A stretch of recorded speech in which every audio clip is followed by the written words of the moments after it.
আমি পার্সোনালি কোনো নেতাকে কাজে লাগাইনি। যদি আমি সেরকম হইতাম তাহলে দুই একটা মন্ত্রী আমার পকেটেও থাকতো, বিকজ অফ আমি একজন সেলিব্রিটি। দুইবার আমাকে ডিভোর্স উইথড্র করে আমার সাথে থাকছে, আমার গায়ে হাত তোলা থেকে শুরু করে মানসিক টর্চার, সারাক্ষণ হুমকি। এই 4-5টা বছর আমি কিভাবে কাটিয়েছি সেটা আমি ছাড়া কেউ জানে, আমার পরিবার ছাড়া আমি ছাড়া কেউ জানে না।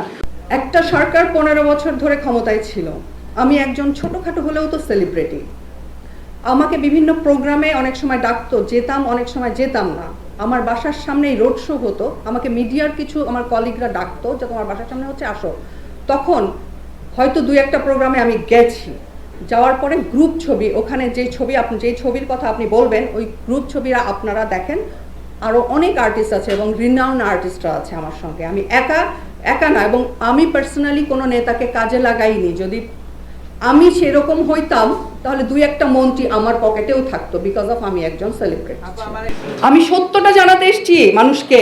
আমি দায়বদ্ধতা, আমি আমার দর্শকের কাছে দায়বদ্ধতা থেকে, আমার পরিবারের কাছে, আমার সন্তানের কাছে দায়বদ্ধতা থেকে আমি সত্য জানাতে এসেছি। কারণ আমার ফ্যামিলি একটা মিথ্যাচারের মধ্যে কেন থাকবে?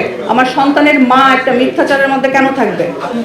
আমার গায়ে হাত তোলা থেকে শুরু করে মানসিক টর্চার, সারাক্ষণ হুমকি। এই 4-5টা বছর আমি কিভাবে কাটিয়েছি সেটা আমি ছাড়া কেউ জানে, আমার পরিবার ছাড়া আমি ছাড়া কেউ জানে না।